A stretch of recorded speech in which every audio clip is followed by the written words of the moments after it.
De la commune de Semadon dépendaient jadis 3 fermes isolées. L'une dit le Migneret, l'autre le Pommier Doux et la troisième la ferme des Charmes. Dans les dernières années du XVIIIe siècle, celle-ci acquit une bien triste célébrité par la fin tragique du fermier d'alors, Barthélemy Erhardt et de sa famille. Le bruit se répandit avec une incroyable rapidité que sa maison était un repère de brigands qui détroussaient et assassinaient les voyageurs sur la route de Combeaufontaine à Jussey. Barthélemy Erhardt, levez-vous. Vos noms, âge et qualité. Barthélemy Erhardt, 42 ans, propriétaire de la grange dite des Charmes.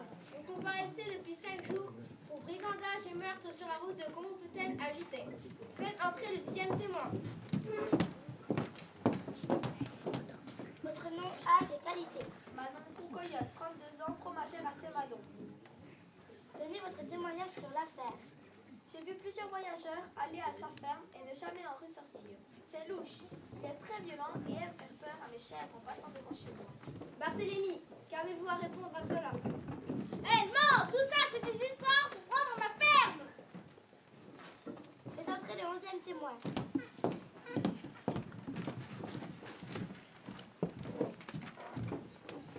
Vos noms, âge et qualité. Joséphine blanchisseuse à Semadon. Madame Blanchet, donnez votre témoignage. Le soir, on entendait une drôle de bruit qui vient de sa ferme. Il a même fait tomber mon linge dans l'eau. Accusé, qu'avez-vous à répondre à cela? Elle ment, je n'ai jamais mis les pieds au lavoir. Il écrit, ça devait être un soir où on tue le cochon. Faites entrer l'agent de police qui a mené l'enquête.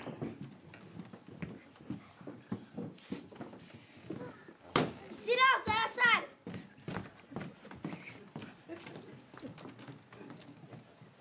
Veuillez décliner vos noms, âge et qualité. Franklin Buster, 42 ans, officier de police à Vesoul. Officier, donnez-nous le résultat de votre enquête. Cet homme avait des altercations avec ses voisins de la campagne. Il se peut qu'on aurait trouvé des cadavres et des chevaux errants dans la campagne. Ces rumeurs, ces histoires sont-elles fondées? Nous n'avons trouvé aucun cadavre ni de chevaux errants. Ces histoires sont peut-être des rumeurs. Vous voyez bien, messieurs les juges, que j'étais innocent. Accusé, vous n'avez pas la parole. Que faites-vous des 11 témoins qui nous ont décrit votre violence et votre méchanceté? La séance est levée.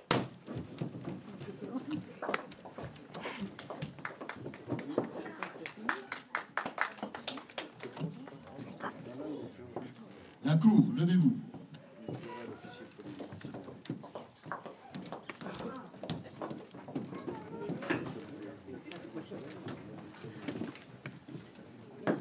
Silence dans la salle. Accusé, levez-vous. Barthélemy Erhardt, vous êtes condamné à la peine capitale. Vous, votre femme et vos 2 filles et votre gendre. Votre fils, qui n'a que 14 ans, est condamné à 20 ans de prison.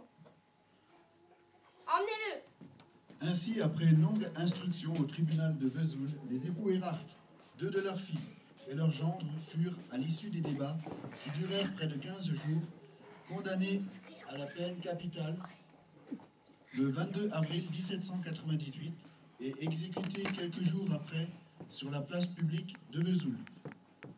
Jacques Erhardt, qui n'avait que 14 ans, fut condamné à une détention de 20 ans qu'il subit dans les prisons de la ville. Et cependant, il a été reconnu que personne n'avait perdu la vie. Les cadavres trouvés, les chevaux errants, n'étaient que des produits de l'imagination populaire. Enfin, le long procès dirigé contre la famille Erhardt avait révélé contre les accusés que des actes de violence. Mais le jury avait déclaré qu'ils avaient été commis avec préméditation et dans l'intention de donner la mort. Cette histoire vraie nous a été rapportée par M. Sibyl, instituteur à Semadon, en 1888. Sans doute la racontait-il à ses élèves en éducation civique.